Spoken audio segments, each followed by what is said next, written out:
4월 3일 금요일 오늘의 말씀입니다. 본문은 마가복음 4장 1절에서 11절 말씀입니다. 제14장. 이틀이 지나면 유월절과 무교절이라. 대제사장들과 서기관들이 예수를 흉계로 잡아 죽일 방도를 구하며 밀란이 날까 하노니 명절엔 하지 말자. 예수께서 베다니 나병 환자 시몬의 집에서 식사하실 때 한 여자가 매우 값진 향유 곧 순전한 나드 한 옥합을 가지고 와서 그 옥합을 깨뜨려 예수의 머리에 부으니 어떤 사람들이 화를 내어 서로 말하되, 어찌하여 이 향유를 허비하는가? 이 향유를 300데나리온 이상에 팔아 가난한 자들에게 줄 수 있었겠도다. 가만두라. 너희가 어찌하여 그를 괴롭게 하느냐?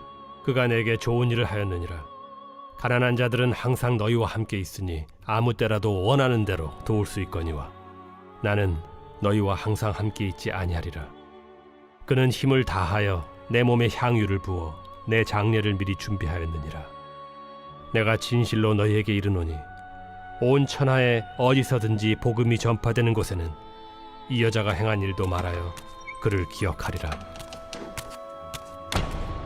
12 중에 하나인 가룟 유다가 예수를 넘겨주려고 대제사장들에게 가매 그들이 듣고 기뻐하여 돈을 주기로 약속하니 유다가 예수를 어떻게 넘겨줄까 하고 그 기회를 찾더라.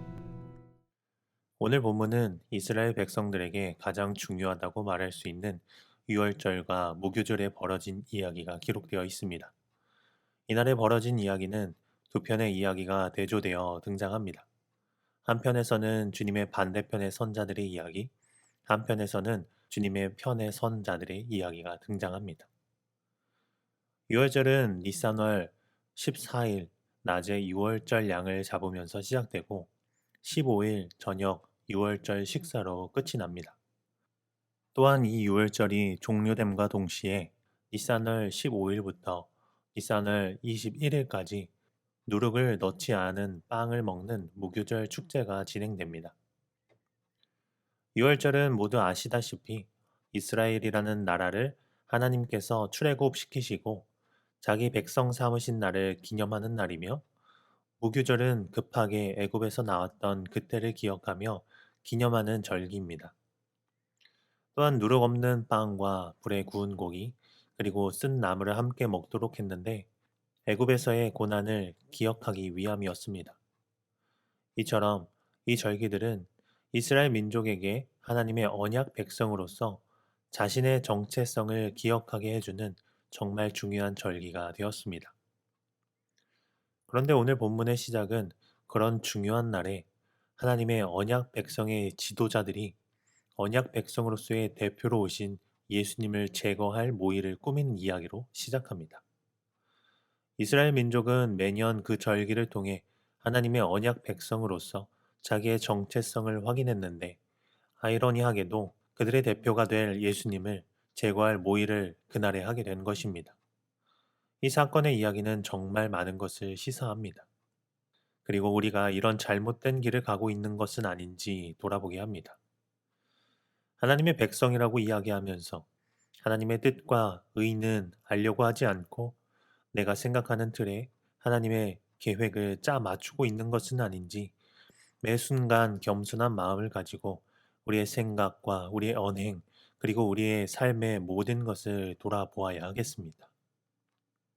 한편 그 지도자들과는 달리 하나님의 계획하심을 정확히 깨달아 알고 그것을 준비하는 사람이 등장합니다. 바로 옥합을 깨트린 여인입니다. 요한복음에서는 그녀가 나사로의 누이 마리아라는 것을 밝히고 있습니다만 마가복음에서는 그녀의 이름이 등장하지 않습니다. 이름은 알 수 없으나 하나님의 계획하심을 아는 여인과 같이 묘사되어 등장합니다.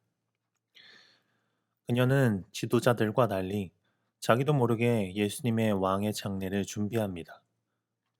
지도자들은 자기도 모른 채 예수님을 가장 수치스러운 십자가의 죽음으로 내몰았지만 이 여인은 극상품의 향유를 예수께 부어드리는 헌신으로 자신이 할 수 있는 최고의 경배를 바칩니다. 그러자 예수님께서는 그 여인의 헌신에 새로운 의미를 부여해 주십니다.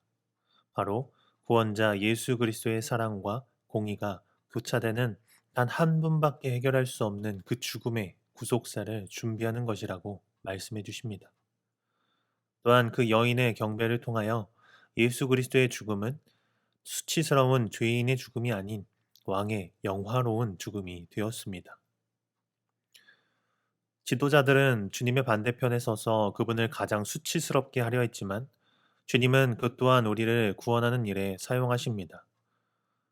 또한 여인과 같이 단순히 하나님을 사랑하고 그분에게 최선으로 그 사랑을 보였는데 주님은 그 또한 우리와 하나님 사이의 언약의 말씀을 이루시는 데 사용하십니다. 이렇듯 우리의 하나님은 모든 것을 통하여 주의 뜻을 이루십니다. 그러므로 우리가 어디에 서 있는가는 우리에게 있어 정말 중요합니다. 우리 방어진절교회 성도님들 모두는 이 이름 없는 여인과 같이 늘 주님의 편에 서서 하나님의 뜻을 이루는 은혜가 있기를 축복합니다. 그러기 위해서는 우리는 이 여인과 같이 늘 주님 곁에 있어야 합니다. 오늘 말씀을 통해 한 가지 더 시사되어지는 이야기는 예수님 곁에 선 자들도 두 갈래로 반응이 나뉜다는 것입니다. 예수님께서는 그 여인의 헌신에 새로운 의미를 부여하십니다.